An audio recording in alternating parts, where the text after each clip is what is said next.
Welcome to the Just Josh podcast. Who the fuck is this guy? Hey, who the fuck are you? Huh? Who the fuck are you? This whole thing's a little weird. Ah, never you fear, laddie buck.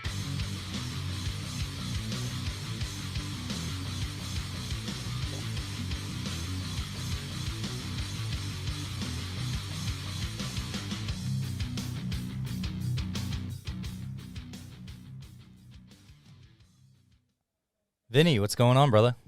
What up? What up? What up? What are you drinking there? Just Liquid Josh. Death? Yeah, this Liquid Death. I get so many ads for those, dude.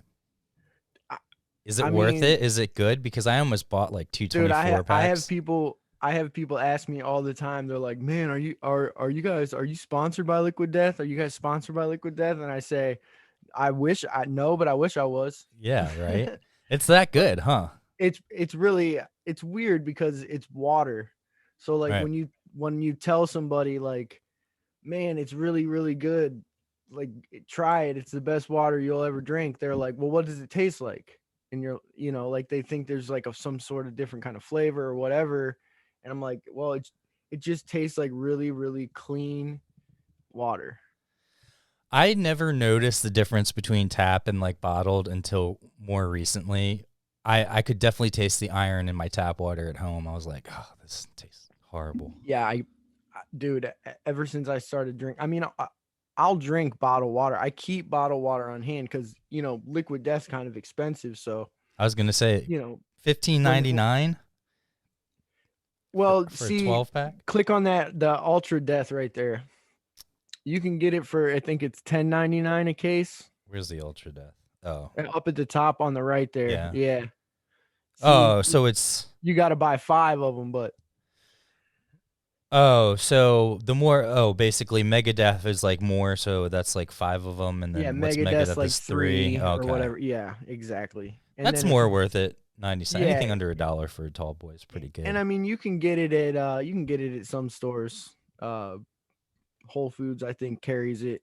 Sheets. I know you guys don't have Sheets out there, Wawa and stuff, but No, we do. oh, you do have Sheets. Oh, hell yeah.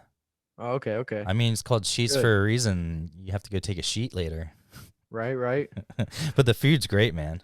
I mean, yeah, I've been a fan of Sheets for about 15 years. Ever since the late night.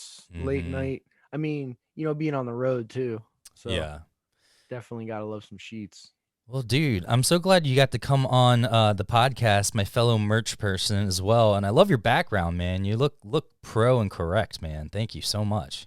Thank you, man. No, I appreciate it. It's better than my background. Shit, now I have to upgrade. This is the room that I'm in right now is the entryway between the kitchen and the living room in my house. And is that kind of like your headquarters? You said you had all your merch. I saw you put up new shelves and stuff like that. Yep. I'm not gonna move the camera and shit, but right No. around this corner here to my right, Mhm. are all the shelves and everything. It's actually kind of a mess right here to my right, just because I'm currently transitioning stuff that is in bins to shelves, and I underestimated how many shelves I would need, so I ordered some more shelves, and they'll be here tomorrow. You've really turned this. Was the merch guy merch kind of something that came up through COVID, or had you already started doing that before all this hit? Well, it came up through COVID.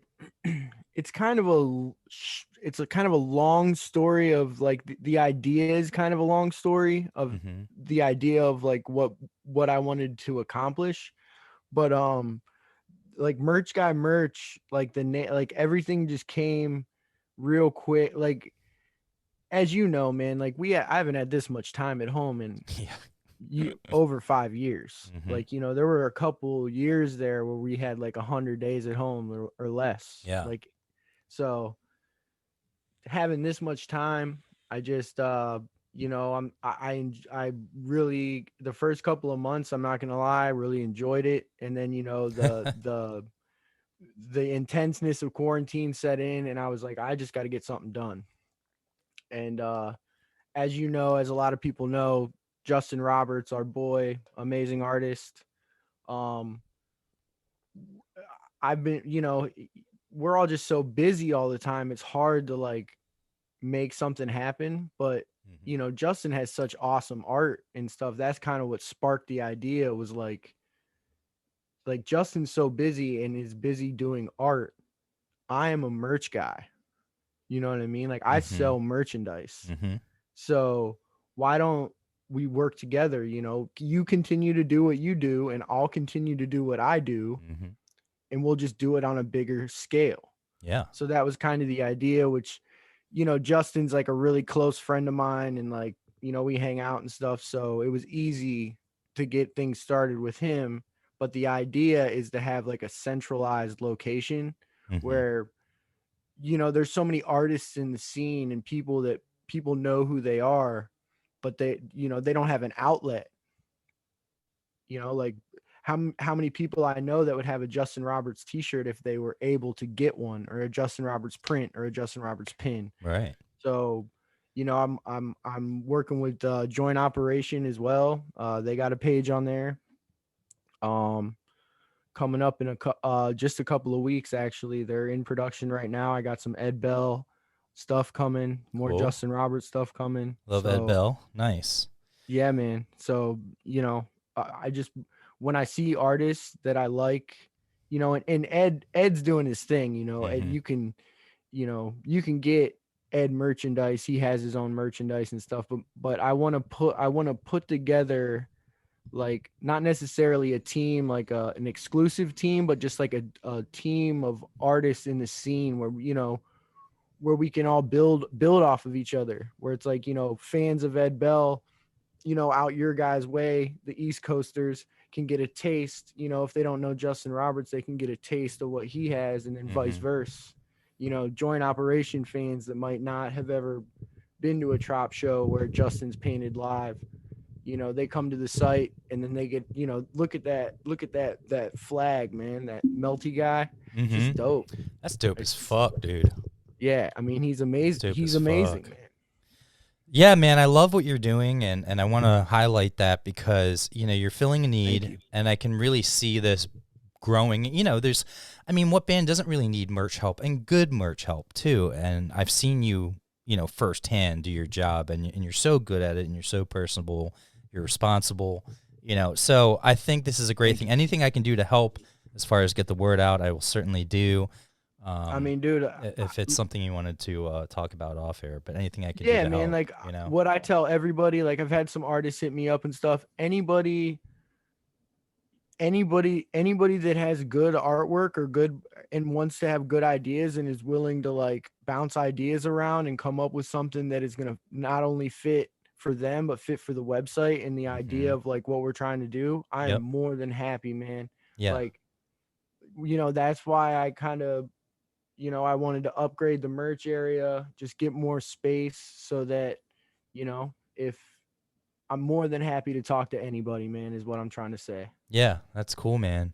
Well, you're doing a great job, and I think it's only the beginning, and I really feel like this is something you can take and expand. Thank you, man. That's all I can say is I really appreciate, coming from you too, because I know, man, you've done some tours, you've done your fair share of slanging the t-shirts too. So coming from you, it means a lot. Thank you, man. Yeah, no problem. We've always, since day one, we've always been boys and we've appreciated each other, but thank you for real. Yeah. Look at us. This is the first time I met you. Yeah. Look at those fuckers, man. God, I was such a young pup, even though this was like 3 years ago. I know. It's not, but it seems like yesterday. Dude, it seems like yesterday. Like crazy. It's funny. You can see the Sprinter van there. Yeah. I don't know. I'm like giving the finger and I'm like covering up my face. I'm an idiot, but yeah, you're trying to. You guys, you guys did it perfectly, and I'm the one that's like messing up the triangle. Yeah, I see that. That's refreshing because I don't get to do many middle finger pictures anymore. That's the yeah. That's the 16-year-old Eminem fan in me coming out right there. Yeah, I think there was a story that Howie told me that like one time he gave the finger to a fan like as a joke or as like fun, like like rock, Yeah, like And I think the fan thought that he was actually giving him the finger for like they taking were the upset. picture. Yeah, and they hit him up, and he's like, "I'm so sorry. No, it's supposed to just be for fun." Like, oh, so I thought you can get get a I cool thought you were picture. gonna say they came by the merch table and started there. That you had, Oh. they had to bend your ear for 40 minutes about it while you had nowhere to go. Well, dude, I try not to talk about merch because, you know, I would never want it to look bad on the band, especially if I say something that someone could take negatively, you know, even if it's not, you know, I try not to tell as many. Now, anyone else can tell stories, but that's definitely happened to me. I've definitely had people voice their frustrations about the band to me and take it out on me. Yeah. But that's part of the job, you know. It's what you have to go through. Yeah. I mean, that's part of the fun. Think about like if you could and you know, I'm not trying to like be negative on any No, of not the at all. fans or Not at all. anybody, But you this know, is but the like, perfect podcast to get all of our frustrations out because fans can be overwhelming at times and they can and I don't think they're doing it on purpose. I think the majority of them just don't realize how drunk they are or what they're doing. But then yeah, like everything, you get those couple assholes every night, you know. What the one thing I realize is what people don't see is that 99% of the people in any other situation there, like they can like excuse themselves. Right, exactly. The merch guy, like, Yep. it's not like I'm serving drinks. It's not like there's somebody at the end of the bar that I can be like, hey, I Yeah. gotta go and like go down. You know, I'm not a bar. You know, I'm behind a 6-foot table. You have nowhere to go. So like, if some real drunk guy wants to stand at the side of your table and bend your ear for 40 minutes, like you don't have anywhere to go. Yeah. I never mind hearing stories. No, I just don't like when it interferes with sales. So if the guy's like holding up the line for a good 10 minutes plus, when I'm like, I can talk and do two things at once. So if you want to stand to the side and talk to me while you're making your decision, I can still take other people and then still take you and not skip you when you're ready. Absolutely. You know, I try. You're a pro. Yeah. Well, no, I wouldn't say that. I mean, I learned a lot from you and Justin and Pat, who's Ballyhoo's main merch guy. Like, you know, that's where I feel like I'm so good because I've watched you guys, you know. I mean, we learn. It's constantly every day learning from each other, man. Mm-hmm. I mean, the amount of help, like, and it's cool working with like good dude. You're a good guy. And like, I mean, Justin too. I mean, just a great guy. Yeah. Love the twins. When, you know, like if I see you carrying totes, I'm going to pick up a tote. Like if I'm not doing anything, I'm going to pick up a tote. Like, I don't even think about, like, it's not like I don't even think about it. I don't even think about like, oh, he needs help. It's just second nature to pick up the tote. Yeah. You know, so like, and I know it's vice versa. So yeah, you just constantly like, you almost need each other. That's why it becomes it really does become like a brotherhood when you're on the road together like that. Like, yeah. And you know what? I feel ashamed even saying this, but I feel like even on our tour, like from that tour, seeing you and Justin, how well you guys worked together and like helped each other out, really going forward. Like maybe even in my head, I'm probably thinking, did I do that? I hope I did. But I really, at least if anything, I definitely learned from you guys seeing that and was more aware of, you know, helping other merch guys and making sure we're all, because we're putting on a show as a whole, you know, the whole lineup. So it's like, yeah, it's production. And especially because I do have more time than other merch guys, you know, even though our time is short to begin with, you know, first in, last out. But like, you know, since I get there early, if I can go snag food and then come back and then help in any way, you know, I always try and do that. But I'm very lucky too that I've gotten to go on a lot of great tours where we, you know, it's just great people all around. Like every band, every crew has always been professional. Like the one we went on with you guys was Tropidelic and Bumpin' Uglies. I mean, you can't really get much better than that. Oh yeah, dude, I got a tattoo on that tour. Which one was it? It was the MLB logo on the back of my neck. Oh, okay. Yeah. You got the actual like logo. Yeah. Yeah. I remember that. It's funny. I'm wearing a jersey too, because like on the jersey is. Oh, it has that. Yeah.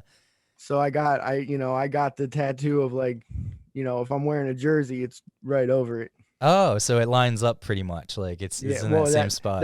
That was the idea. Yeah. That's so funny. That's awesome, dude. That's sweet. That dude, if you took it the step farther and then actually got like the jersey drawn, like tattooed on you, so it looked like you had a jersey on all the time. Yeah, I don't know. That's a lot. That's a lot of commitment. Yeah, yeah. Like the you know what? I would get just the like just the stitching in the buttons all the way down. I just got a tattoo. I still have the stuff on it like 2 days ago. Nice. I'm finishing up. I think you've seen my turtle. I got the turtle with like the ocean. Yeah, yeah. And then I'm continuing the piece on the back. It's like kind of alien. There's no aliens in it, but I have the pyramids and stuff like that. And it's like Hell jungle yeah. and stuff. And then on the front, I'm going to finish off. I'm so bad with camera angles. I have a scorpion because I'm a Scorpio. So then I'll have like a desert. So I pretty much have like different landscapes. I like that kind of a theme. And it's nothing yeah. I'll ever like regret either. And shout out to Casey Anderson over at Guardian Art, dude. He's the best, man. And he let me see if I can pull this up here. Okay, here it is. So this is the pyramid tattoo that I just got. Wow. Yeah, man. I didn't even notice it, but on I guess the one that he referenced, the little skull guy, the little skull stone in the front. I love skulls too.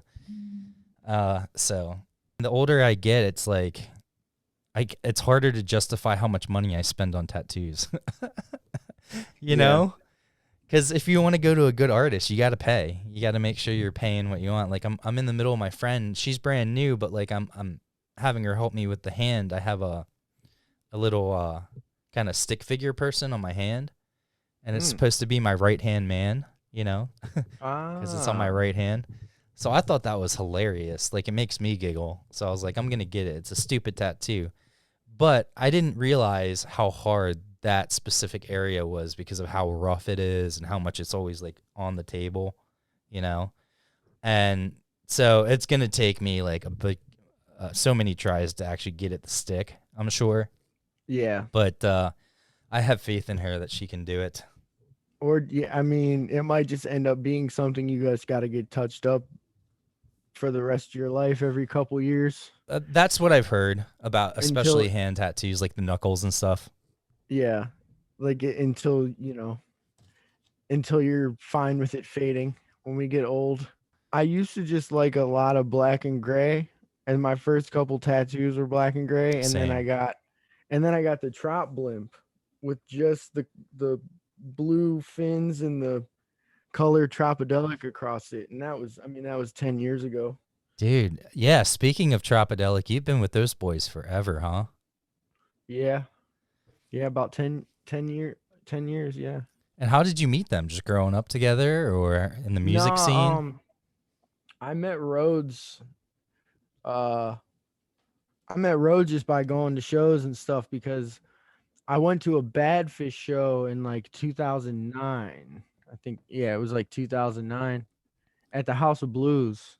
It's a great and venue. There was like 3 openers, and Rhodes, Tropodelic was the first, like one of the first to open. I don't know, first or second opener, whichever one, whatever it was. And I seen him, and I was like, man, these guys are they're good. He's good. They're good. Yeah. And the only dude that was in the band that's still in the band is Rhodes. Right. They were a 4-piece at the time, no horns. I was like, man, they're good. And then after Badfish, I'm leaving, and I seen Rhodes was handing out flyers for Tropodelic. Mm-hmm. So I grabbed one, shook his hand, said what's up or whatever, went home, didn't think nothing of it.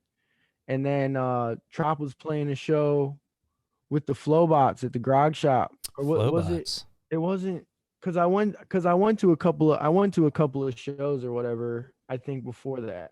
Now that I'm trying to, because I remember I met Rhodes. I messaged Tropodelic on Facebook for tickets to some show, some $5 bar show in 2009, 2010. I messaged Tropodelic on Facebook, and this is Tropodelic had 500 likes. I don't know. Yeah. Back in the day. I went to Rhodes' girlfriend's house and bought a ticket, and we started talking or whatever. I went in, we started talking about music. I think we smoke. You know, Rhodes is sober now, but he wasn't at the time. We smoked a joint. And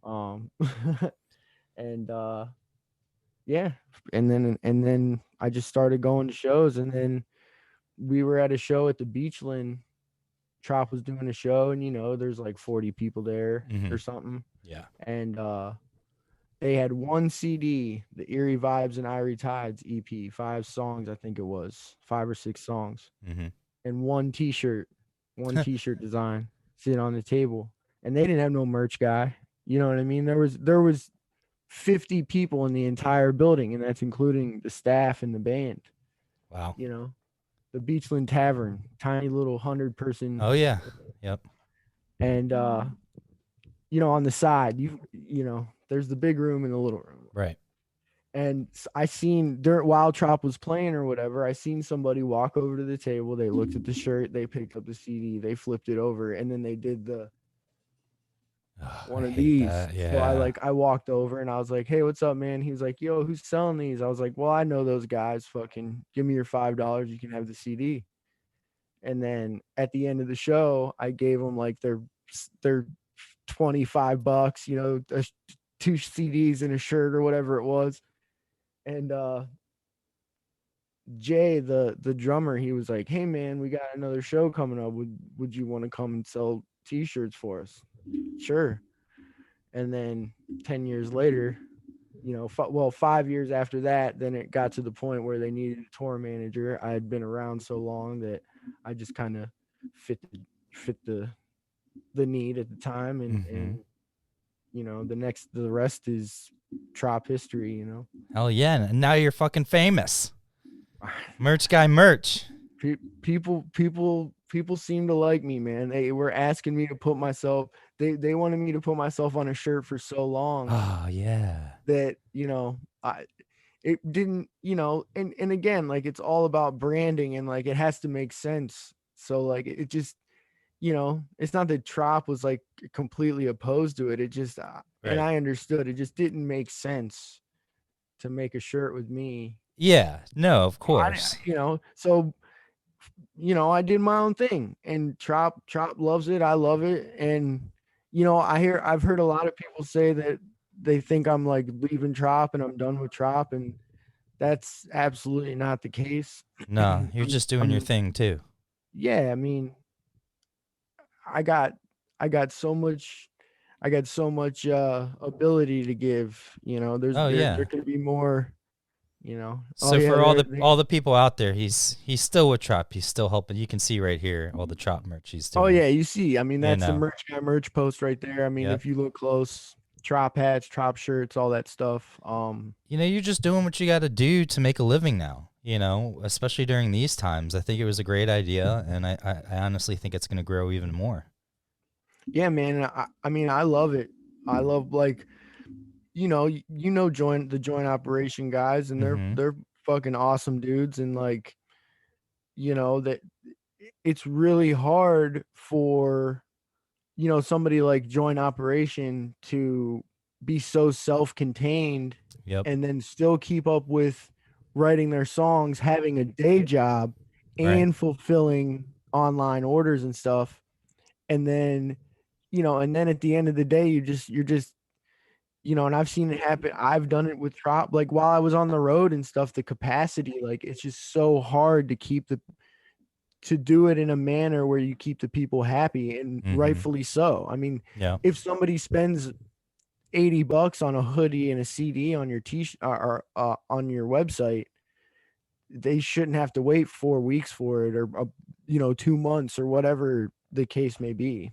One thing right now is that the postal service and the shipping is just, it's horrendous. I feel so bad for them, because it's not their fault too. They're getting so underfunded because of the administration. It's like when you got half the staff that's used to you know, at 100% capacity, right? You know, with 100% staff and at a normal 100% volume, they were receiving 6 times the volume at half staff. Yeah, it's crazy. So I mean, I get it. and you know, and it sucks that at the end of the day it's the consumer that really is Yeah. the one that gets screwed. Yep. But I wanted to get my degrees because I specifically wanted to manage and help new or independent bands. Like, I'm perfectly okay with being that stepping stone. You know, I think a lot of people want the bright lights and want to put themselves out there and want to be this big management company. But the big reason I haven't kind of signed on or worked with other management companies or gone to work for other ones is because I just want to make sure I'm able to do it the way I want to do it, you know, meaning like doing right by the band. And if that means I'm not the biggest manager, that's fine. And if that means I'm not managing someone at all times, that's okay too. Because I've definitely learned that, you know, you can get burned as a manager. And if anything, you're putting more time and resources and effort into the band than they are to you to a degree, you know, especially at this stage or, you know, at this level, you know, I'm really not making anything. I'm basically spending my money because I believe in you and I believe that there's going to be a return, you know, if you put hard work into it. But go ahead. that, you know, that's where like you know, obviously you do that. So like an outside looking in might look at it like, if you say you run a management company, but you're not currently managing anybody, then it's like, well, what are you doing? Well, you know, it's way more worth my time to utilize my time doing something that is going to progress me rather than managing somebody who isn't worth my time. 100%. And I'm not trying to downgrade anybody or, you know, anybody that you've turned down or whatever, but like it's business. Yeah. So, you know. And, you know, I did the nice route when I first started, and it got me in trouble because I would connect people with good resources and I would get burned or, you know, whatever. And I realized at that point, you know, after the first year, I was like, you know, I'm worth something. My time and the connections and the hard work that I've put in. What I started to say before is the reason I went on tour is because I think me going on tour and doing a real grind and doing a real tour and knowing how hard that is makes me a better manager. You know, because I think about things differently now than I would have probably if I had never gone on tour. And for me, connecting with opening bands, networking with venues, that's, you know, a big part, especially since I'm independent and I don't really have anyone right now that does booking or anything. I know a lot of bands look for booking from a manager, but for me, I've always wanted to kind of keep those two things separate because that's when people start double dipping or, you know, money, people start asking, well, where's my money or what's going on? You know, I like being able to help guide their careers and be the backbone and kind of be the sixth band member to a sense, like in the sense of my job, even though I work for them, I still have their back. I can be the bad guy if I need to be. And I can be checks and balances to the, you know, booking agent because their number one job should be money. It should be, they shouldn't be worrying about their career to a degree. Like, I think it goes hand in hand. Management and the booking should be working together to get the best things. But what I'm saying is, you know, I prefer not to worry about that and let someone strictly worry about that because then I think we can get more done too. But as a manager, through my connections, obviously, I'm there to fill in the gap. So, you know, the booking agent should be consistently booking you tours. And then if there's times where there aren't tours available or we can't, I can come in and then also book tours and book shows and do stuff like that, you know. But really, you know, keeping those things separate, then it allows the band to actually concentrate on like the branding and their marketing and their music and kind of what they want to do and the finance aspect of it. You know, being able to, I think that's the biggest thing that bands don't take enough time on is even something as simple as going into like a spreadsheet and then putting in their merch costs or putting in like their total band account, whatever they have for their band account, and then start splitting that up into how they pay themselves, you know, how they do whatever. And you can do that all in the spreadsheet and it'll automatically put how much each you need to put towards each. Very simple. And at least even having that basic thing, like not using a QuickBooks or like a custom business system, you know, you can still do it on your own. And then it just helps you so much to visualize it. And then you're also a little bit better, you know, because anyone can take inventory or say, well, let's spend this much or we need to get this.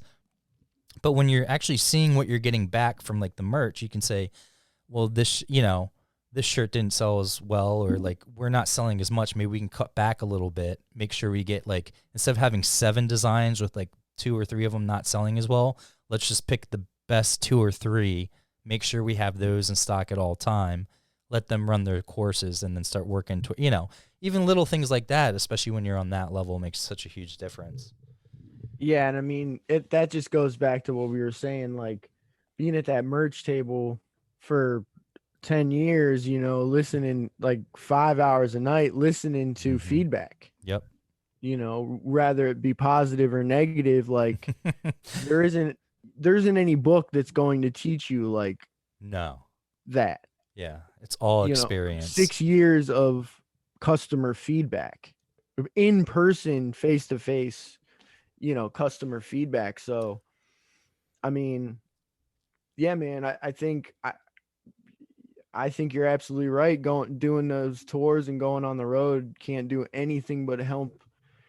I mean, not only help like progress your, you know, your company or whatever, or just your mindset. Yeah. Yeah. Like giving you a separate perspective. Cause I've always said like, you know, the torment, the booking agent is, like you said, their best interest is to book the shows and make the most money, you know, in however much, you know, the least amount of time or whatever. Right. So basically their best in, and I'm not, you know, I'm not trying to throw anybody under the bus, but this is just how it should work. This is how it makes sense. You know, the booking agent should be worried about the money, and then the tour manager or the band manager needs to be worried about the well-being of the process. Yep. Because they're the ones with their boots on the ground. Yep. So that you find that middle ground, you know, like how it can work on both sides. And that's, you know, when you have people like yourself or people on your team thinking that way, that is a process for success. Because and another thing is once you get to a level, you've accomplished a certain amount of stuff in life, and you're working with the people that have reached that point too, you come to find that those people all have very strong opinions and very strong ideas about what they want and what they want to make happen. Right. But you have to be open-minded enough to be able to have, you know, intellectual debate and come up with the middle ground. And a lot of times you get the best of both worlds, and that's how the best business happens. Yeah, you know? Of course. Yeah. Yeah. There's definitely a lot of give and take in the industry, and there's no handbook. So, you know, but I'm very lucky that I got taught through Ballyhoo, who, you know, I feel like they're known in the industry as being like good crew, you know, mentors and stuff like that. And they run a really tight ship and like just do it the right way. I mean, I can't say enough nice things about them. Oh yeah. I mean, from top to bottom, they're all great guys. Alex too. I mean, they're all pros at what they do. Yep. And, you know, and they're awesome in making it. And it is a party with those guys all the time. And you know that. Yeah. It's a lot of fun. But, for sure. but they know how to get the job done and get it done right. And I appreciate being able to walk that line of like, you know, how he's putting the wig on stage and taking shots from people in the crowd and doing all that kind of shit. But then guess we can't do that anymore, huh? What's that? We can't do that anymore, huh? Not just because unfortunately, but I'm sure something tells me that Howie will be taking shots in the crowd with the wig on, and you know. Well, I just mean also because of COVID, someday. not even shows, but like COVID. It's just like, Yeah, should no, I take I know, it? Oh, okay, yeah. No, hopefully soon though. We got the vaccines coming out and shit. The alcohol will kill it anyway. Yeah, that's true. I'm pretty sure that's a fact. So when I was growing up, man, in the 90s, like there was a good phase where I was really into R&B and rap. Still am, but like I just love the classics. Like I don't like any of the mumble rap or anything. And there's nothing wrong with it. It's just not what I grew up on. And I love like lyrics, and I love, you know, storytelling. And I feel like that's what a lot of the like Biggie, Tupac, Common, Nas, like Tech Nine, those kind of rappers are like, I was really into that. And some of the pop stuff like Eminem and all that. But Do you Aliyah? Man, what a tragic story, and Oh, like what a great singer. dude. And then all the R. Kelly stuff that happened too.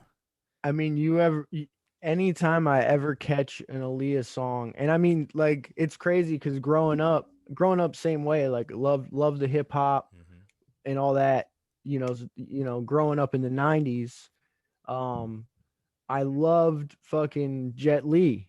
Yes, yeah, I from that love movie, Jet Li right? movies, and obviously, the DMX and Aaliyah were in a bunch of movies with him, and or I mean, I think Aaliyah was in 2 of them. DMX was in more, but Romeo Must Die, man. Yeah, she I was like an caught that. all-arounder, man. She could do everything. Oh, it's a shame, man, because I mean, she was the shit. And talk about, like, everybody wants to say, like, Beyonce's hot or Kim Kardashian's. Dude, Aaliyah Aaliyah, was fucking hot. dude, I would take her over Kim or Beyonce. Oh, No offense, any day, all day. any day. And you're And, young like, when you're watching that in real time. You don't realize the shit with R. Kelly that was going on at the time, even though oh yeah, it was all out in the news and it was public knowledge. You just don't realize. And then when I'm watching the documentary on R. Kelly, and they're talking about how they were having a relationship and they got married at like 16 and said she was 18 and stuff, like, you just don't think about that stuff because it's a totally different time now. Like, it's bizarre. her estate, I think they're working on releasing her music to Spotify finally. Because her music, I forgot dope. her music hasn't been out there. You know? Yeah, I mean, that's like what I was saying about the movie. Like, I'll catch one of those old turn of the millennium rap movies and hear one of her songs, and it's always fire. Every one of her songs, man. Her voice is great. I mean, she worked with some amazing producers too, but I mean, it was just always great. I really feel like 95 or 94, like the 90s in general, and then through the mid 2000s were like such a great time for music, for like everything, because the 90s inspired so many things. I'm talking to Ted on Thursday. I'm going to go down to Passive Farm and record a podcast down there. And we grew up around here, and we used to have HFF 99.1 was a radio station that used to throw the biggest. I feel like it was one of the biggest festivals in the country back then. Like, and if it wasn't like big as in like how many people attended, it always had the best lineup. You know, like how some festivals are now, but everyone was like a headliner. But it also could have been when it was like, some of these big bands, it was like at the beginning of their careers. So you have the stack lineup because all of them ended up becoming like huge acts, and especially being played on HFS. And there were like legendary, like some of their, like Weasel was one of their DJs. He was so iconic that I'm pretty sure he was in like the NBA Jam. You could be him as a character in NBA Jam where the basketball would light on fire. Yeah, there's an NBA Jam cabinet right here to my left. That's awesome. Yeah, dude, when we took that break real quick, I was just looking at all your shit, man. It's pretty dope. I've been going on a huge nostalgic kick recently as I get older and thinking back to the 90s stuff. And I talked about on another podcast how they had with Rex. I've been going through a lot of Tropodelic members. It's great.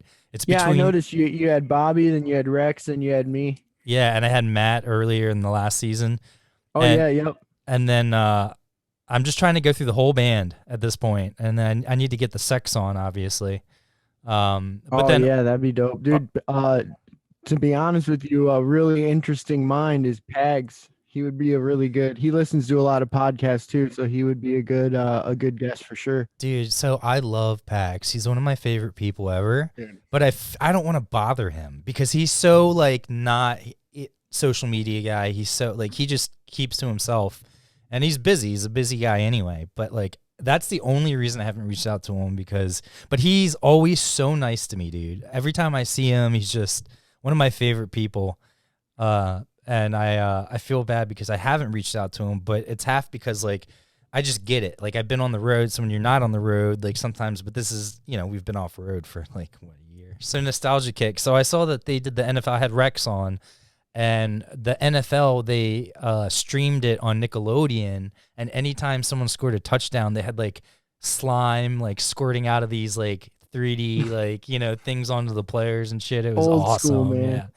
So one thing I recently have been looking for is one of those aggro crag trophies from Guts. Oh, hell yeah, dude. Doo-doo. Like, and I want, but here's the problem.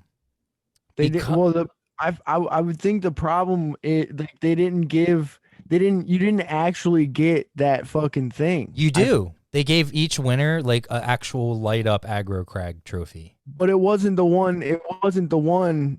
The big one. It was a smaller one. I don't know. The ones I saw, they said it was about like this big. See, well, Like a foot maybe and a half. I was misinformed then, but I read. You could be right. No, I mean I could be wrong. So I was looking on eBay and I found one. There's one up there from a guy who actually won it from the thing. That's awesome. And it showed, the reason I said I think it's about this big is because he put stuff next to it to show you how big it was. And he's like, it's the actual light up.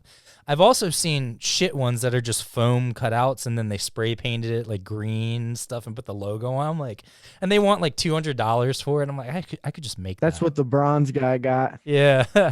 Yeah, he got like the foam one. Yeah. But the one on Craigslist was, or I'm on eBay from the real one was like, I don't know, they wanted like a couple $1,000s for it. I'm like, it's not worth that much for it. And the biggest thing for me is I want to earn it. Like, I want to fucking go on the show that's and what earn I was it. thinking too. I was like, you probably could find like one of the medals that they gave out, but then at the end of the day, like, what are you gonna hang up a medal that you didn't earn? Like, yeah, that seems kind of cheap. Yeah. So I want them to bring it back so I can go on it. But I want them to do it for adults or like for adults. Legends Dude, of the Hidden Temple with technology and what we have now. I heard they were bringing that back actually. Yeah, but adults can't do it. It's probably gonna be kids. They can't be having adults. It's creepy. But I guess they kind of have that shit now with like American Ninja Warrior and different shows like that. You know, there's like different like obstacle kind of things. Dude, I bet you there was like when they dismantled Nickelodeon Studios or whatever. Yeah. I bet you there was like a huge influx of shit on eBay and all kinds of stuff, yeah. you know? I wish I would have caught on to that. I know, man. We missed the boat on that. Like even like anything like I don't. If they bring it back though, unless we can go to Mo, I don't even want to watch it. Yeah, like, dude. Where's Mo at? Where's Mike and Mo? She was one of my first crushes when I was younger. We're gonna go down to Mo. Mo. Yes. Thanks. She's so nice. I wish if I was a better producer, I'd have a clip up of it. But right. Yeah. Yeah. So Nickelodeon and that and stuff like that, and then the Guts thing I really want, and then I guess I'll talk about it because it takes me about a week or two to get these out. And I have to catch up anyway, so it's not going to spoil anything. But I went out for Ted's, so I'm doing 90s flashbacks and trying to think of stuff like local to our area too. But one of the things that like brought back memories, I went out and I got DUNKAROOS. I found DUNKAROOS, but do you remember DUNKAROOS? They're not the same. They're not. Yeah. So now, okay, I thought they're not the same. I thought I was crazy, and I opened it. I opened one of them, and I'm like, this isn't like what I remember it now. I feel like they just took the name. Slightly different. They're not in the shape of kangaroos, right? Didn't they used to be in the shape of kangaroos? Or no? Were they always circular? I thought they were always like the coins. Oh, were they? Even when I thought I had, maybe I'm thinking of something else, but they're not the same. It doesn't taste the same. They're definitely they're completely different. They used to be more graham crackery, right? Yeah, they're not as they're like soft now. They're like sugar cookie. Yeah, the sugar cookie. Yeah, I don't know. I'm not a big fan. Yeah, because I seen them at the gas station like. It sucks. Like less than a year ago, and I was like, "Oh shit!" Like, "Oh, they brought these back, the DUNKAROOS," and I bought a couple packs of them, and they weren't the same. You know what sucks is I was a little older when Pokemon was popular, so it was like a little too young for me. Right. But I did have Magic cards, and I have seen people selling them for a lot of money recently. And I probably have so many of them that now I don't know if any of them are like worth anything or not, but like they're in pretty much not mint condition because I know if you grade them like they're super strict, but like they've been sitting in the original boxes in a book bag in my basement, untouched. So I need to go through them and see if I have any. Yeah, but I wouldn't know where to start. I don't know which ones are popular or not. I mean, if they're super super old, like some like even like. I know like the Pokemon cards, like the base set ones, like the first edition ones, like if they're in good shape, like they're like worth $5 or $10 a piece, like a card, like even even just any card. I And then, saw. you know, obviously they got ones that are worth tens of thousands, if not more than that. Well, I saw some of them were like worth over $1 million or something like Yeah. that. Someone like offered the one guy, he has like 10, like whatever the rating, like a 10 out of 10 is, or, you know, the best rating. He has like 10 of those cards or something like that. Mm. Then like, I think Jake Paul or whatever, or Logan Paul. The one that doesn't look like the like Yeah, the goofy older brother. Logan Paul's the one that be doing the cards. And Okay, stuff. yeah. Yeah. So he paid $250,000 for one, and but it wasn't the nicest one. He got like a Charizard, original Charizard, but it was like not like some of them were Right. I don't know. I'm not as into cards as I should be, but I found I still have a lot of stuff. Did you ever play POGS? That was something when I was in middle school was popular. Dude, When I was super small. I probably had at one point. I had this bucket that I had. It was probably only about this tall because I was little, but I had this bucket. I mean, it was this big around, and it was probably, 2 feet tall and 2 feet around, and it was full of pogs, dude. The slammers. And then I had a couple of big Ziploc bags that had a bunch in them too. Like I mean, I couldn't even put a number on. I don't even know. Tens of thousands of pogs, I bet I had. And I used to get them from. They had shops, man, where they would sell pogs. Yeah, I around used to me, get which them is from weird. this head shop. Oh And yeah. my mom would take me. Well, the upstairs of it was just kind of like a hippie store, you know. Right. But they had like crazy amounts of pogs, and they sold them. And it's funny because that head shop is still there today. Shout out Quonset Hut, Canton, Ohio. Look at this pog video. That's just, it's so funny, man. How pogs became a thing. So it was kind of like gambling because at school you would both put in the same amount of, chips, and then whoever flipped them would get to keep them, Right. So I remember I would try and find the thickest, biggest slammers sometimes. Oh, dude. You'd have to have a variety, but it's like golf. My- You would pick your club, but My dad used to work at Timken Steel, and he made me when we used to play marbles too. He would bring me ball bearings, just like big steel. I called them, we called them steelies, but as the breaker, a fucking ball bearing, it was cheating basically. Yeah. But he made me a pog slammer. It was basically like 3 or 4 pogs stacked on top of each other, just like a metal coin. It was awesome, dude. Yeah, and you used to be able to collect like movies on there and all the. I'm surprised that hasn't come back at all. Like Dude, not even a small wave. I had everything, man. Like all the comic books, a bunch of like Todd McFarlane X-Men ones, and oh man, Beavis and Butthead and Ren and Stimpy, like all that shit. Yeah, all the movies, Slim Jim ones, wrestlers. Yeah. I wish, if I ever have kids, like, I'm going to tell them to, like, collect, like, I'm going to teach them the value of keeping things nice. Like, I wish, because I know that I have some, like, original X-Men and, like, other action figures and stuff that if I would have just kept it in the box, even if I played with it a little bit and put it in the box and kept it, would be worth a lot of money, Oh, lots of them. I mean, dude, if I could be in a room with all the toys that I used to have and literally could have 3 minutes to grab what I could just keep in my arms, I could possibly retire. Yeah. Like, I still have an original Nintendo and all the video games and stuff too, but I looked in the video games and I didn't see anything that was worth of any value. Yeah, I have, dude. I have every, except for the GameCube and the Dreamcast. I think I have like every mass-produced console. Oh wow! Look at this, 85 dude. beyond. This is like I didn't realize Pogs were around. Like, look, they even have their own little Pog thing where you can put your Pogs and put like it's got a surface and shit. Wow. That's the micro tournament game area. I guess so. Look at the tubes, man. Oh my gosh, those that was tubes. like that's what weed containers used to be used for.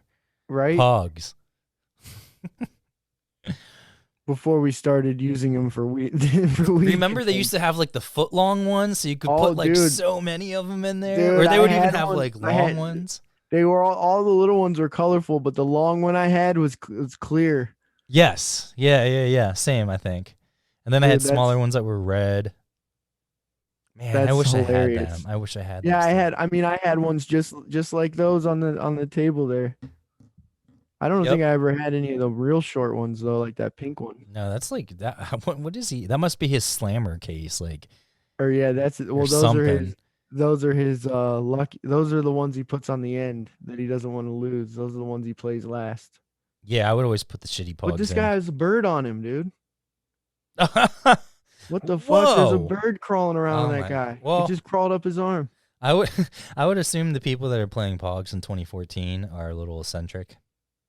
Right? Oh, he didn't even get it. Look at that. Oh, Did you it see that hit? bounced right Yeah. off the top. See, that's when you need the thick one, but that one didn't even do anything. Look, nothing flipped over, dude. This is the most boring thing. See, I don't know how people watch video games. Like, I'd rather be playing them, but people sit there and watch YouTube. Like, I'll watch some like Some Twitch? No. Well, there's a couple like celebrities that I think I follow 3 people on Twitch. Chris Calico from Strange Music, Mers.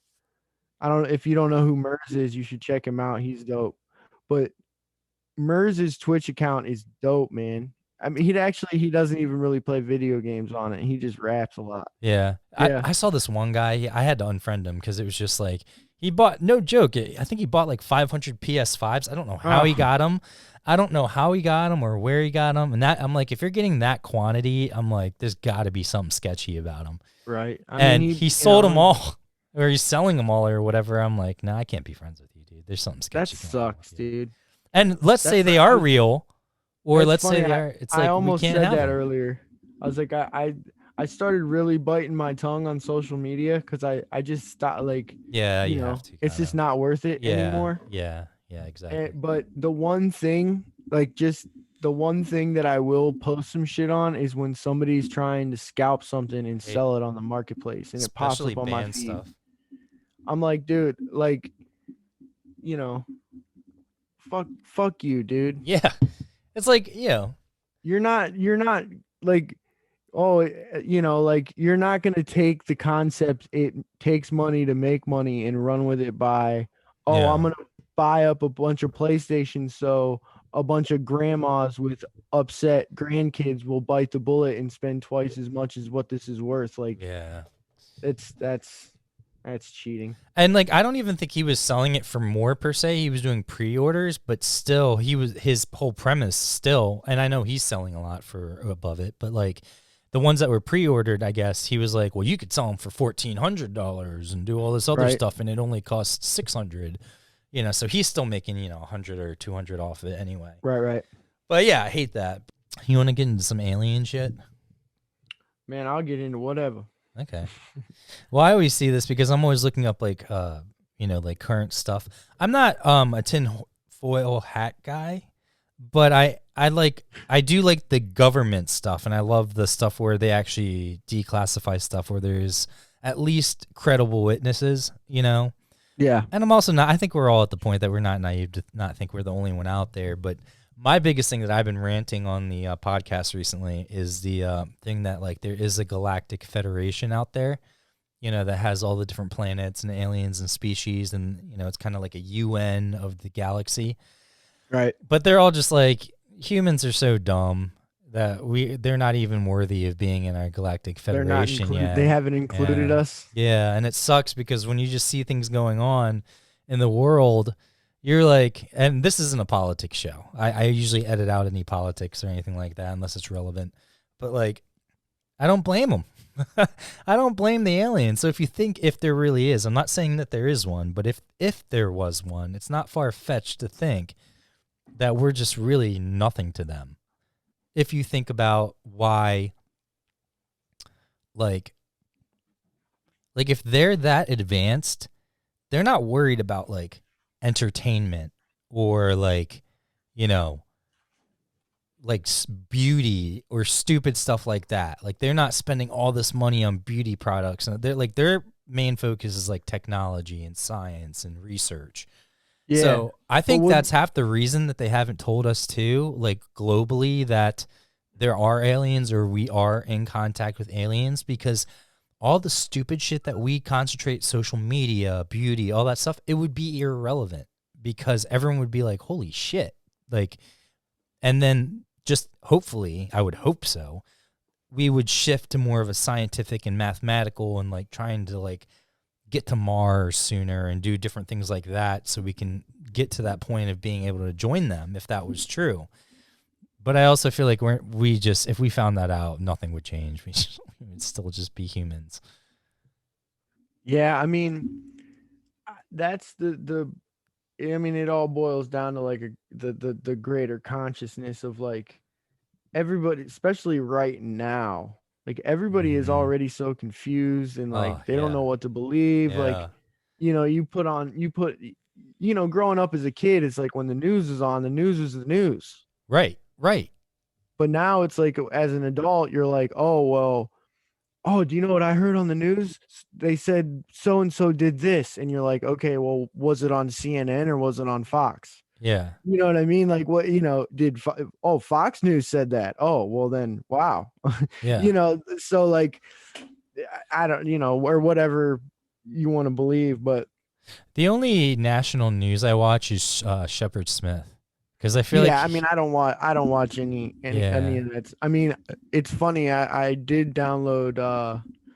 I had the ABC app and the Fox News app while all that Capitol shit was going that was on, crazy. because I wanted to hear both sides, like what both sides were saying about it. And But they're both just pushing their both, because I even argued with my dad about CNN. I'm like, even though we believe a lot more of the things that they're saying in general and the topics that they're talking about, it's still the same thing. They're still pushing their agenda. They're still pushing what they believe, whether or not we agree with them more or not. So, like, to me, like, Don Lemon annoys the fuck out of me just as much as, like, Tucker Carlson. Like, they both annoy me on both sides because they're both just so opinionated. I'm like, what happened to the news being, like you said, news, like where you're getting the facts? And Shepard Smith used to be with Fox, but the whole reason he left is because they got so crazy. He was just like, yeah, I can't do this anymore. And he stayed on there for so long because he wanted to be that balance where he was reporting the news. But what they've done is taken all those anchors that actually report the news and like push them to the weekend and put them on like, hour or 2 hour programs. And then they have all their opinionated people like during the week and like for 3 hours. So they're just pushing these crazy agendas. yeah, if I'm listening to the news, I do not care about your opinion. No, not at all. I just Like, want to know what's going on. I just want to know what you know because you were there, right? And you heard it firsthand from whatever we're talking about here. Just tell me what you know. I don't care about your opinion. Yeah. Do you know what I find? Go ahead. I would say if you think something's wrong, like, it's still tell me it anyway. I want to make the decision. Yes. I want to tell myself that it's wrong. Right. Don't just withhold that information from me because you think it's irrelevant.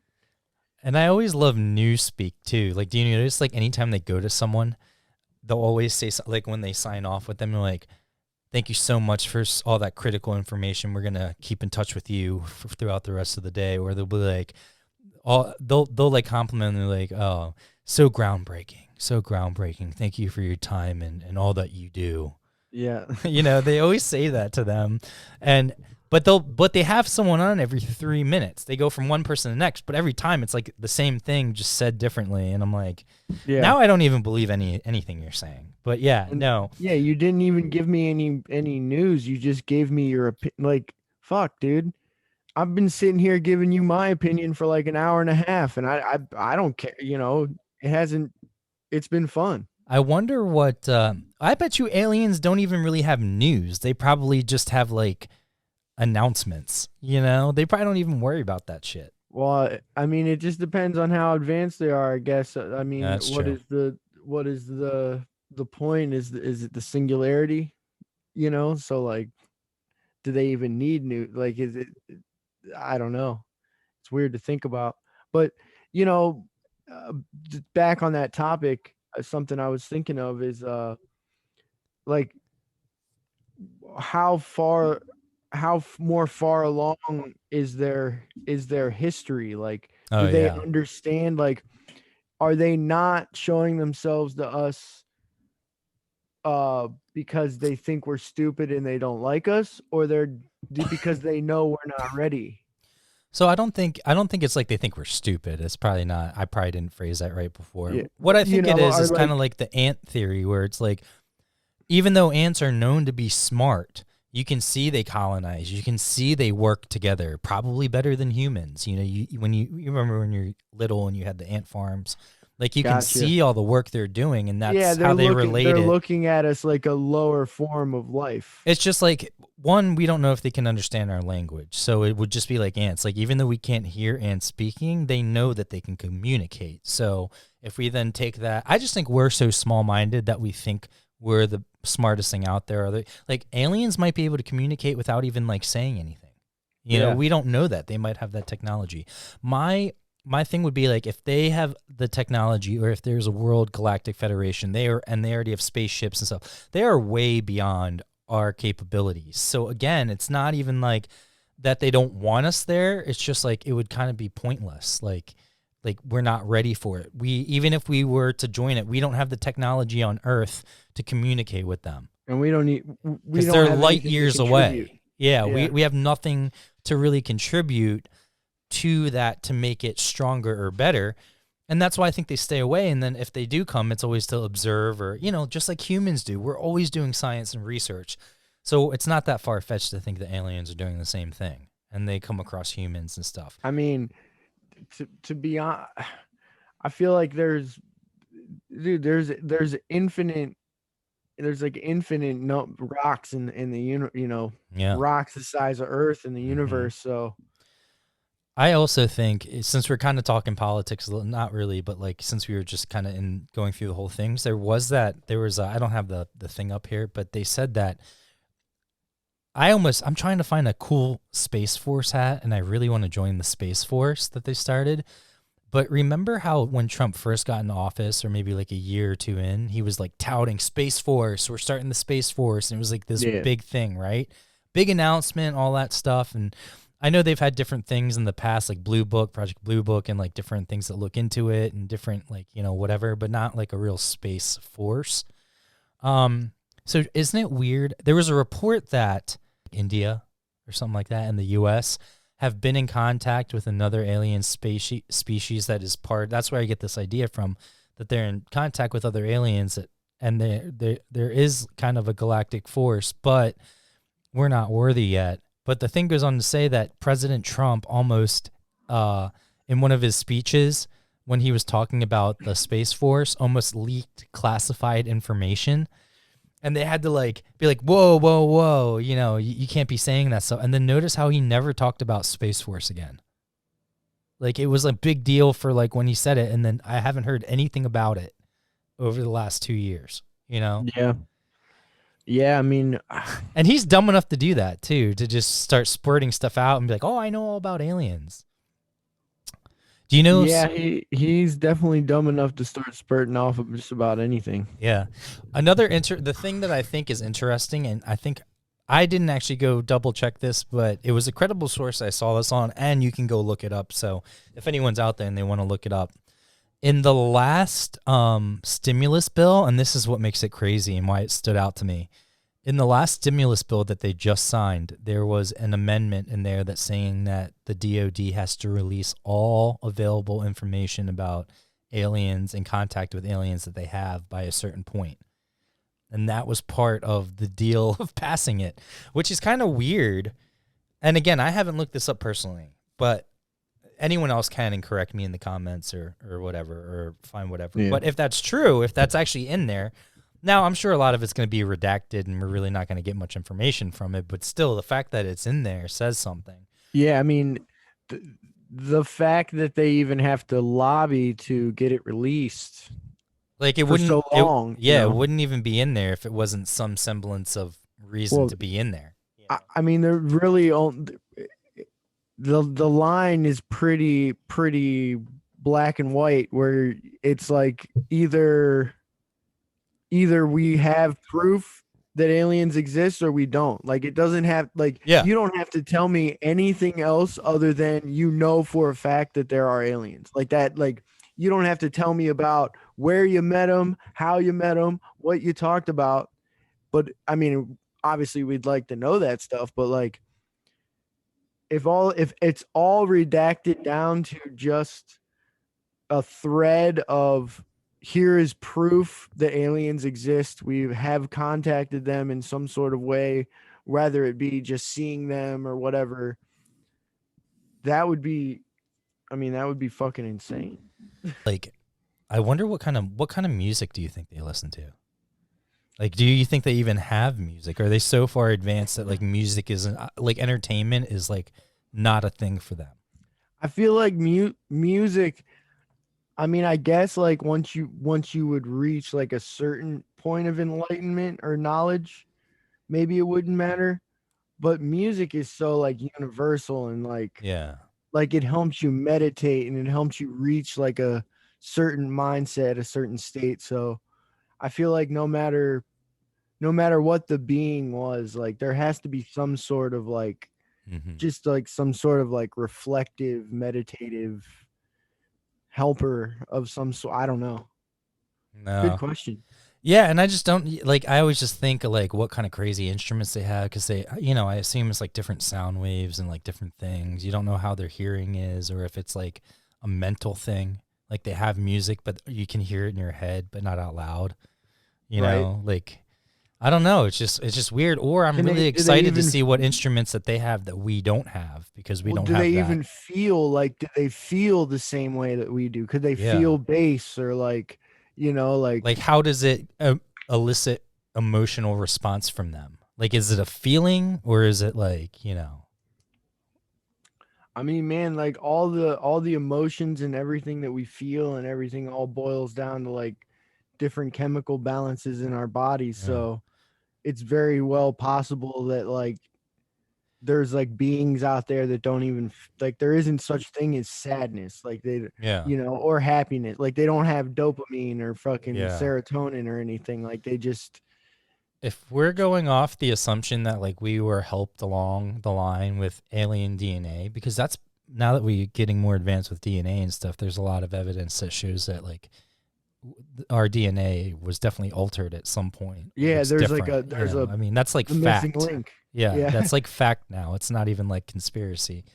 So I would assume if we're made in the image of them, quote unquote God, which I think is what most religions are, and we ended up having that kind of, what makes humans unique from every other animal is our consciousness. So if the aliens injected us with stuff that was different than other animals, giving us that consciousness and the ability to feel and stuff like that and have emotion, I would assume that the aliens, it's coming from them, so they do and have that stuff also, That's what I would hope. I would hope that they have some sort of music or something. Well, that's what I'm saying. I mean, I'm sure there are definitely other beings that have all those emotions, but in the grand scheme of things, like there could be aliens that don't. I guess it depends on the species. I mean, like I obviously have nothing to, no proof or any evidence of any of this, but you know what I mean? But I'm talking about this like I know. I have no clue. Well, both of us, like, oh yeah, well, but I mean, I'm in my mind, there's like an infinite, like how half the amount of stars there are in the entire existence, which is like gazillion trillions. Yeah. Like half that many are how many species there are. Like there's, when they zoom out on I seen this video where it was like, this is Earth, and then it zooms out and it's like, this is our solar system, and then it zooms out and like, this is our galaxy that has 700 trillion stars, and then it zooms out again and it's like, this is 700 trillion galaxies and they each have 700 trillion stars. You're like, holy fuck, dude. Yeah. What up, B? It's crazy. Oh yeah. I want to put the my goal is to put the first concert on Mars. On Mars. That'd be dope. That's my goal. That's a hot ticket, man. But I don't know how, like, having no gravity, I know it would have to be in like a bubble type situation, but like you never know how gravity and all the other things affect it. Like even if we could get like gravitational pull. Like, yeah, does the sound even travel the same? Yeah. Like like you don't know. Unless they went direct in, but then they would, how long it would take? They would have to start the concert like a week before just to get, I mean, not really. I know they can send signals back and forth to well, I don't know. Can they? Like, how long does it take to send a signal to Mars and back?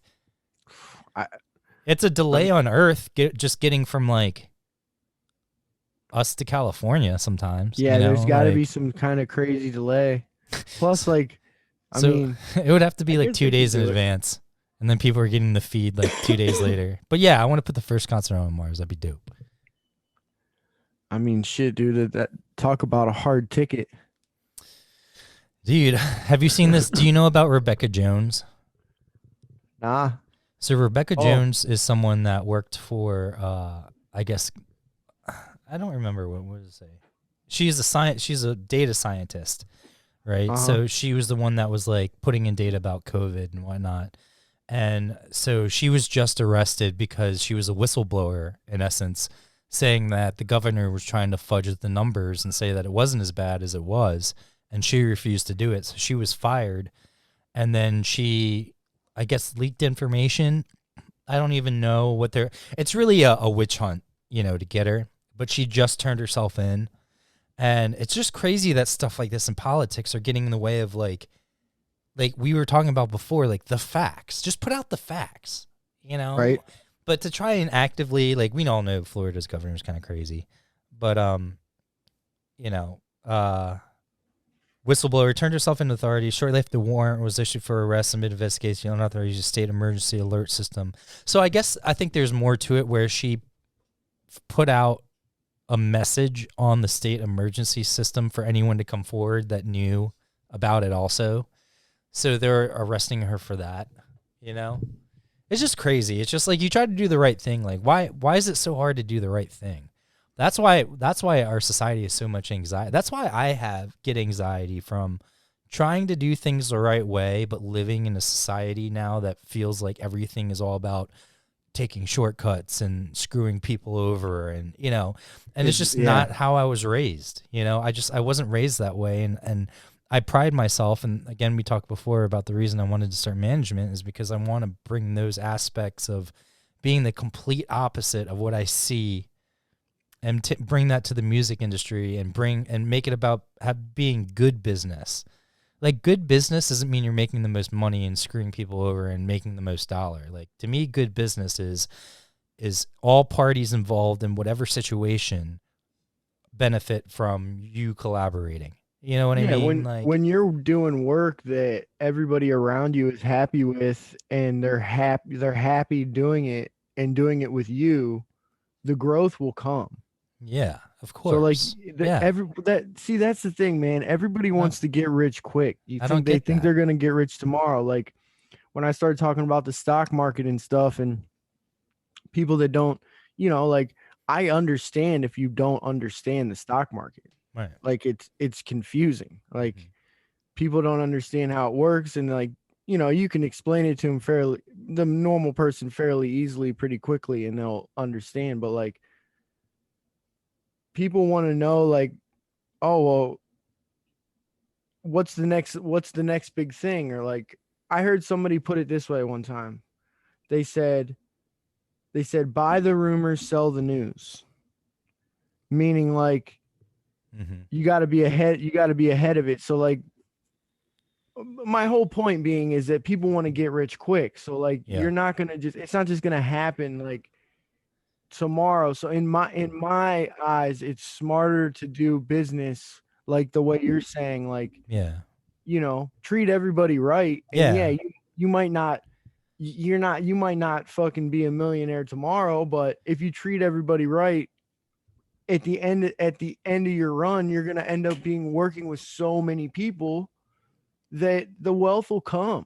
Yeah. And everybody will get their piece. And I always preach to the bands I work with too. It's not even about being millionaires or anything and traveling the world. Like, if you do things my way, I have a higher floor in the sense of you might not ever be millionaires, but I can guarantee you if you do things the right way. Now, it comes back to the band. They got to put in the effort. They got to put in the time and the want and have that enthusiasm. I try to bring that enthusiasm, back to when like you were a kid playing in your basement type of feel. Like that's where I think, a lot of the creativity comes, but be aware and smart with your business.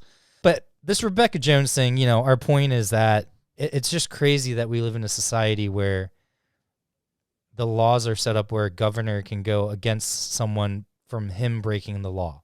Like him not releasing all the facts and trying to fudge numbers, which he refused to do, is now putting her in this jail, putting her in jail and having this thing. And it's just like, when did, I don't know. I just think at the base of it, it's like politics don't matter. Like politics used to be like the fifth thing, or like be something that you talked about when the election came around, or sometimes you would give your opinion, but like no one cared about it. First of all, as long as you were a good human being, like you weren't an asshole. But I know it's hard to think about that now because there's so many extremes, but like, I still think the majority of Americans are somewhere down the middle on both sides. They believe in being good people. And even if you have different beliefs in law and how the economy, we can still agree on the laws and the things we do should be based on, is it right or wrong? Not whether you feel a certain way or you're trying to put money into big business or do other things. You know what I mean? Who's going to make money? Yeah. It's just sad. And again, we started to talk about the anxiety of it. If you think about it, I'm a big picture guy, so I always get anxiety when I'm like, it's really simple to me that if we all work together, even on a very small scale as humans, we wouldn't have as much pollution and we wouldn't have as much argument and we wouldn't have, and I know it's impossible, but like, yeah, I mean, you don't get off on power. Yeah. Like, I mean, like if we all thrived, we would be on Mars already, I mean, dude, just look at the educational system. Like it's clearly not set up for every different type of brain out there, so like there are people that are more worried about moving the chess pieces than, the ground the chess pieces are on. Yeah. If that makes any sense. You know? Yeah. I also think some of it has to do with, again, like our society is set up to keep us arguing and keep us, in line so the rich can get richer. Like, it's not that conspiracy theory to think that, like to know that, because you can just see how much billionaires made over this COVID. And, Elon Musk went from like 39 billion and now he's worth like 100 and something billion, whatever, like in the high hundreds. Like it's crazy how much he made over this too. Tesla's up higher than it's ever been right now. Who the fuck, like, you know what I mean? Like, man, that's, I don't even know if I. It's just crazy to fathom that stuff. And like, even if you can't, unless you're making like six figures, and even then sometimes in certain areas or certain parts of the country, like that's just enough to get by.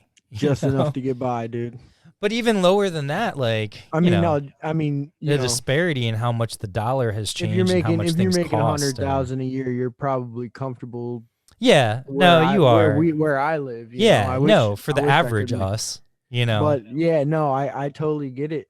But people that are making that are trying to live in like the Avalons and at the quarries and different things like. See, that's silly to me, man. Yeah, I want a bunch of land or enough land to have privacy in like a smaller house. I don't need a huge house. I just want land.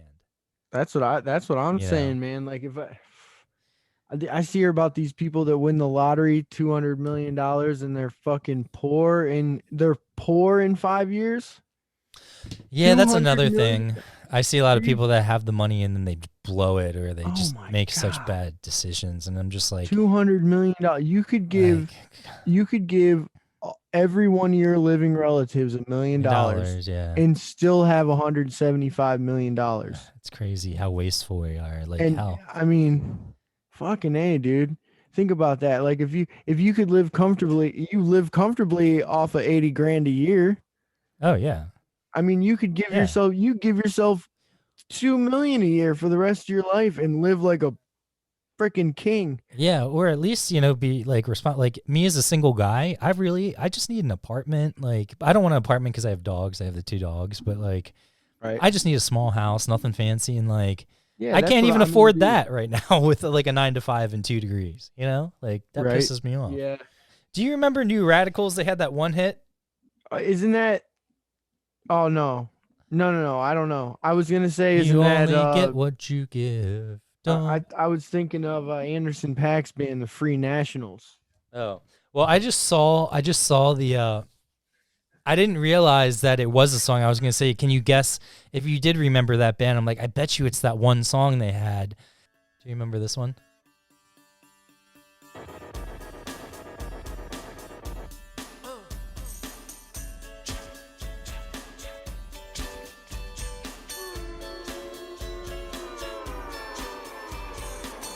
I should have fast forwarded. This video is like iconic.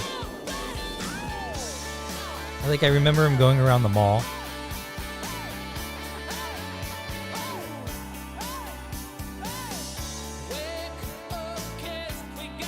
Oh yeah, definitely know this song. Yes. It's such a cheesy song. I'm like, they would pick this one, wouldn't they? But apparently they're getting back together for the Biden inauguration parade. Spiders and stuff like that. I'm not a big fan of spiders, but I have this article here that says scientists discover snakes can turn their body into lassos to climb. Like, Oh my goodness. I'm just like, oh god. I think they had a video. Oh, watch this. Let's see. You have to be a scientist to see this. Look at that. Ew, how creepy is that? That is so That's- creepy, man. That's bizarre. I mean, it makes sense, I guess. Oh, it's 10 times normal speed. So this is like an actual camera of it, like a night cam of it climbing. It's sped up. Okay, Yeah, 10 times normal speed. But yeah, that's still scary though. Look at it. I see it. Weird. I'm lucky. I don't have too many snakes in my area. There's a lot of woods around here and in Ohio, so I mean, Yeah. there's snakes and stuff, but There's definitely spiders. I was driving through it. It was probably to come see you guys. Maybe it was for Freak Stomp. I was driving. A fucking huge spider just fell right onto the steering wheel. I freaked out. I almost got in an accident. It's not good Swerved when off. shit like that happens Yeah. when you're doing something that you can't just stop doing. Yeah. No, and it was like You it know? was the hairy kind too. It was like it was pretty decent size. Like it wasn't a tarantula per se, but I mean the wingspan of it, like the legs were like pretty fucking big. And it was definitely hairy and it looked right at me. I'm like, and then it disappeared into my steering wheel. I'm like, oh fuck. And I'm like, I couldn't drive, and then I found it. Like it took me 30 minutes, but it came out and I found it. Yeah, And, after you smashed into the side wall on the Dude, I cut over 3 lanes. I did almost cut this guy off. Like I was good at, but it was, if the guy got mad, I wouldn't have blamed him. Oh, dude, so yeah, we're both big baseball fans.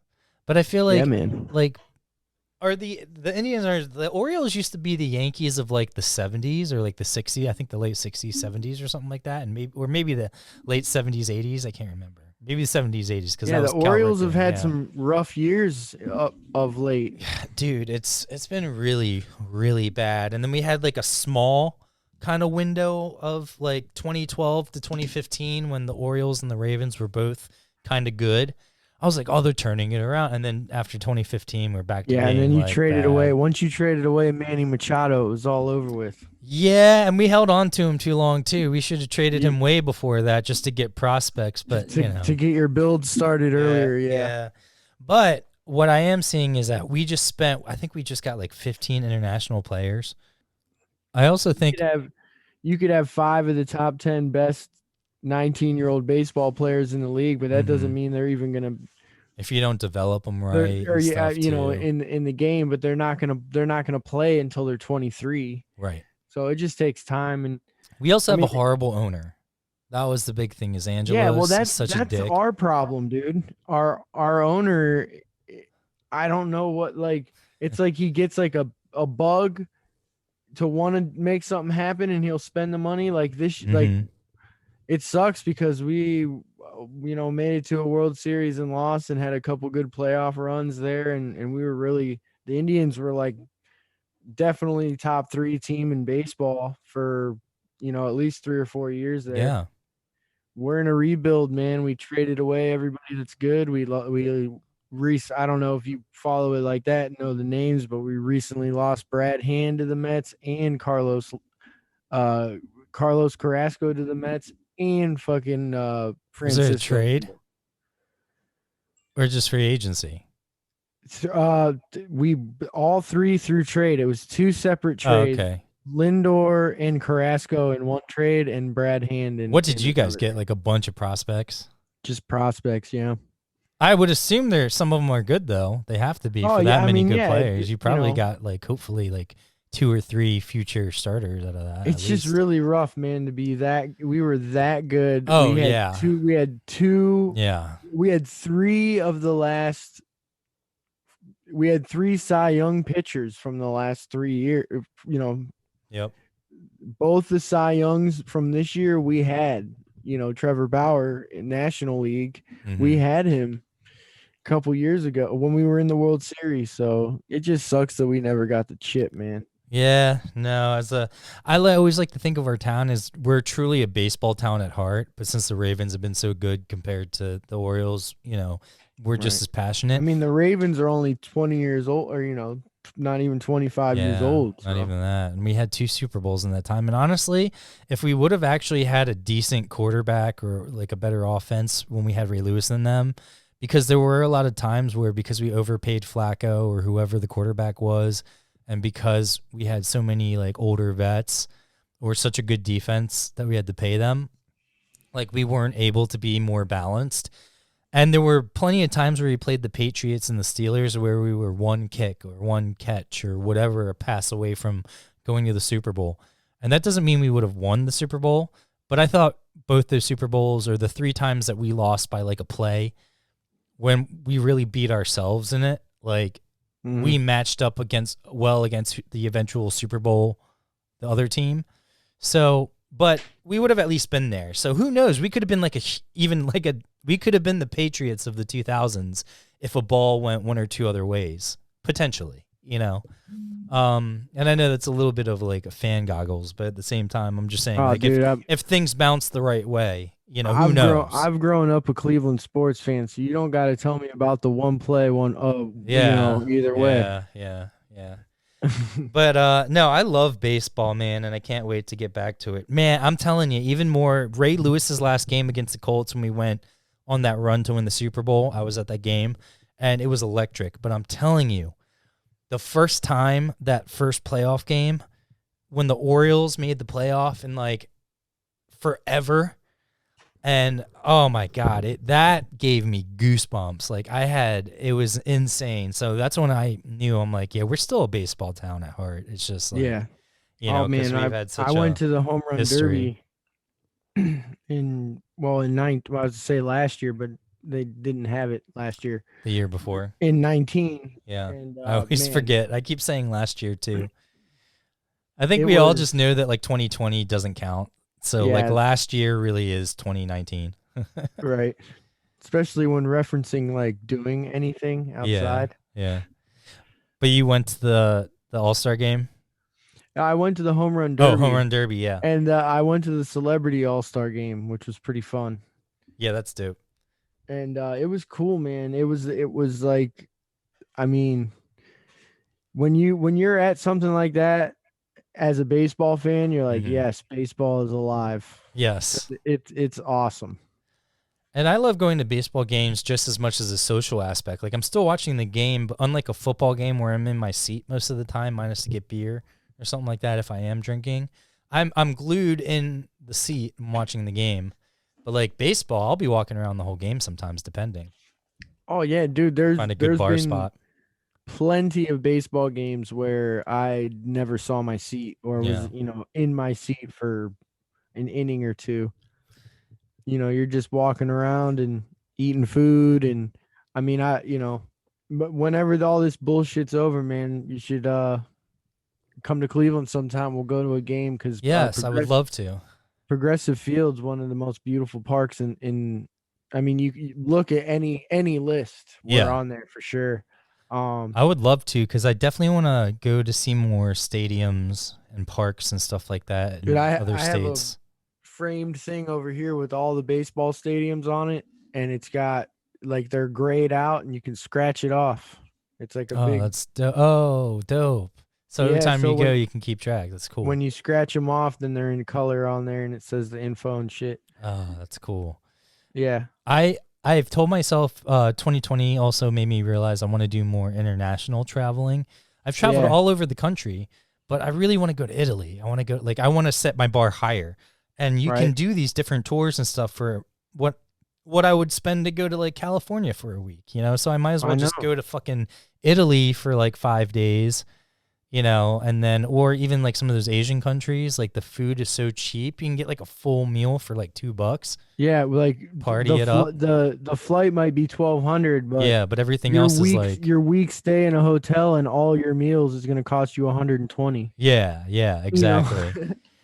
And you can find those deals, like I said, if you find some of those like travel things, like those group things, sometimes you can even go for like a week for like $1,200 all inclusive, you know, like. See, that's wild, man. That's And if I was going to another country too, like I would love to travel myself, but I also don't know, even though I have a phone, like I don't know all the ins and outs. So I would feel a little bit more comfortable, like not getting ripped off or like not, you know, whatever. Because I scream American, especially the way I talk. I'll look Asian, and as soon as I open my mouth, like, oh, he's American, you know? Or especially these, I mean, they would know. They would know, yeah. well, especially these Asian countries, because I've always struggled with that too, that I'm adopted, so I'm very Americanized. Like, I know some phrases in Korean just because my parents sent me to like this Korean camp when I was younger. But other than that, I really don't know. So if I went there, people come up and talk to me in like Korean or Chinese or something, and then if I don't know They it, would and expect you to at least know a little bit. a of the little culture. bit. And then Yeah. like, dude, I get hated on in America for that. Like I'll go into like a 7-Eleven that has an Asian woman working, and she'll speak Korean or something to me, and I just answer in English. I'm just like, yes. I don't know. They give me the worst look, dude. It's like the devil just popped up. Ah, fuck that. No, it's cool. But yeah. No, I want to do more world traveling. Like Australia is a big place I want to go to, but I also, with this new camera, I just fell in love with photography, and I didn't poo-poo or anything. I don't hate on anyone, but like, you know, you see people, they get a nice camera and they start their photography page, and suddenly they're like a professional photographer. And mine's strictly for fun. Like I will never do like paid I mean, if someone really wanted to pay me, sure. But you know, for me, I just fell in love with like videography and like taking photos. Yeah, just the and craft stuff. in general. Yeah. So it's been a nice hobby to fall in love with, but I'm starving, and I really appreciate your time. I don't like to keep people too long, but Oh, it's all good, bro. that's Like all I the said, stuff I have right I gotta here. eat something too. So listen, I just want to give you a chance to, if you have anything that you want to say or promote some more stuff here before we get out of here, your Merch Guy merch, where people can check that out, or I wanted to ask also if you feel comfortable, if there's a way people could even donate to Merch Guy merch and what you're doing and support you. Because one thing we didn't talk about, but also I wanted to have you on, is crews are hurting so bad. We both, you know, have done tours, and we understand. I'm a little bit luckier that I've had some money saved up, and I've worked hard to like have my degree so I could fall back, and I was able to get unemployment, whereas a lot of my friends that work in the industry haven't been able to get unemployment, haven't had a way to have income, Right. you know, haven't had a steady paycheck since, you know, I know some people that haven't gotten anything. Like they haven't even gotten a stimulus check, anything like that, because of their situation, being independent contractors, living in different states and their life, whatever the case is, you know. So is there a place that even people could donate if they want to? Oh yeah, man. I mean, you know, everybody knows me. You know, people that know me as the merch guy, they know they can just reach out to me directly on Facebook or on Instagram. I'm just Merch Guy Merch. Instagram, it's with underscores in between, Merch Guy Merch. And I mean, you know, Merch Guy Merch at yahoo.com on PayPal. So you got that Beautiful. too. And yeah, man, I mean, as far as what's going on, like we talked about briefly earlier, new merch all the time, merchguymerch.com. Make sure to check it out. I mean, even if you just want to see some cool artwork, just check out the website. There's always cool prints on there, flags, pins, all that kind of stuff, t-shirts, fun stuff. So even if you just like art and you want to just go to the website and check it out, we appreciate it. Give us a follow, a like on Instagram, Facebook, always posting cool stuff, always posting pictures of myself eating something in the merch area or doing something, doing something. So yeah, the art and the pins are like my favorite shit, dude. Yeah, like, man. These are some awesome. Actually, you know what? I might go on and buy a couple things when we get off here. I appreciate you. Bro. Put it in the studio. Put it in the studio. I'll have it in the mail the next day after you order it. That's awesome, dude. I appreciate it. Well, dude, I love everything you're doing. I'm so happy that you've been able to kind of find this awesome extension of the stuff that you've already been doing. And you're such a great guy. So if you guys are out there, please support. I always say this. I don't go for the biggest guests. I go for like good people and people that I love talking to. So it's been great catching up with you, man, and stay safe thanks out for there. Thinking of me. Yeah. And let's please, hopefully we can see each other sooner than later, and then maybe go to a game this upcoming season. When, as soon as if things open back up, hopefully, vaccine gets out, whatever. Maybe as soon as I can get one, I'm fucking I'm gonna.